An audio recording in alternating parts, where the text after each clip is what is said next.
এই জাপ পোকা কেমন দেখতে সবুজ হয় নাকি বলেন? হ্যাঁ। এই কেউ বলে কারেন্ট পোকা, বিপিএস বলে। ধানের ক্ষেত্রে যা হয় বাদামি কালার, আপনার সবজি খেতে আসে হয় বাদামি ভাই আপনার সবুজ কালার। এই জাপ পোকা যে জমিনে থাকে, এই জাপ পোকা যদি বলি এটার চেহারা খুব হয় ছোট, আপনার 3 থেকে 5 মিলি পর্যন্ত হয়, 5 মিলি পর্যন্ত হয়। কিন্তু এর মাথাটা হচ্ছে ছোট, পেটটা কিন্তু একটু মোটা।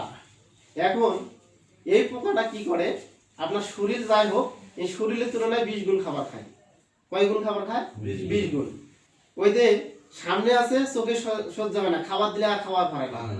লোক আছে না কিছু এরকম? তো বিষয় হচ্ছে যে এই জাপ পোকা যেটা, এর শরীর চলে না, পেটটা একটু বড়, ওই খাবার খায় বেশি, কিন্তু খাবার আবার রাখতে পারে না, ওটা আবার মলের দ্বারা ফেলাই দেয়। আর এই মলের দ্বারা ফেলাই দেওয়ার কারণে যে পাতাতে পড়া হয়, এই যে মলটা পড়ে এই মলটা একটু মিষ্টি হয় এবং হচ্ছে দেখবেন যে এটা পিচ্ছিল আপনার মিষ্টি জাতীয় হয়।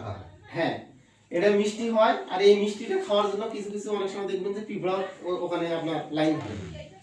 আর এই মলটা যে পাতাতে পড়ে, এই পাতাটাতে আপনার মডিশুট নামে এক ধরনের ছত্রাকের আবির্ভাব তৈরি হয়। এই জন্য বলা হয় জাপ পোকা যে জমিনে ধরে সেই জমিনে দেখবেন যে ব্লাড আপনার তাড়াতাড়ি চলে। তখন ওই ছত্রাকটা, ওই খাবারটা, ওই মলটা আপনার ব্লাড ছত্রাকের আবির্ভাব তৈরি করে।